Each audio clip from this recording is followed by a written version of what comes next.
Well, we want to bring Richard Southern into this conversation. Why? Because 10 years ago, he was the overnight anchor at 680 News, and he was working the night of the explosion. So, Richard, tell me first, I guess it was what you felt in the newsroom that night. Yeah, I mean, rarely, if ever, Francis, does a story like reach out and touch you in the newsroom physically, but that's what happened. So, yeah, we're doing the overnight news. It's just after 3:30.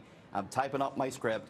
And our building here at Yonge and Bloor shakes. The windows were rattling. I looked to my coworker. That far away. I looked to my coworker. What was that? We thought it must have been an earthquake. So we're trying to figure out, did an earthquake happen? The phones start to ring at that point, Francis, and people are saying, I see a big blast. I'm out here at the 401 in Kiel. Initially, I didn't connect what I felt to that report because I was so far away. But we kept getting these phone calls, and then it clued in. Oh, my goodness. What these people are reporting in the West End is what shook our newsroom here at Yonge and Bloor. And at that point, Francis, I knew it was big. I jumped in a car and I got out there. And the scene that I saw when I arrived in that subdivision where we just saw Amanda Ferguson, it was like a scene out of a movie. There was like glass all over the place. All the windows in these houses were blowing out. There was big pieces of metal strewn about the street, which we now know were pieces of those propane canisters.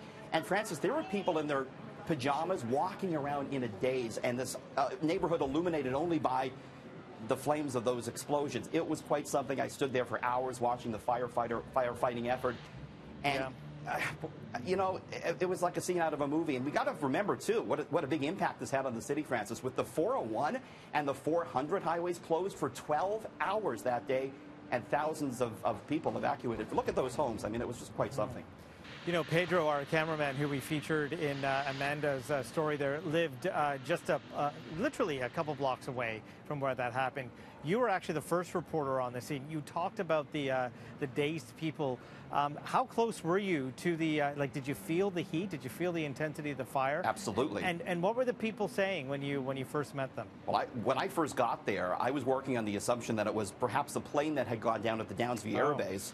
That was the only thing I had to go on. So I'm asking people, what happened? And they said, there is this sort of propane facility here, and it exploded. So it was that point that I realized what was going on. So I was very close to what we were looking at. And at one point, the firefighter came over to me, and I said, listen, I'm from 680. He goes, okay, you're staying here, but at your own risk. We don't know if this is a safe area.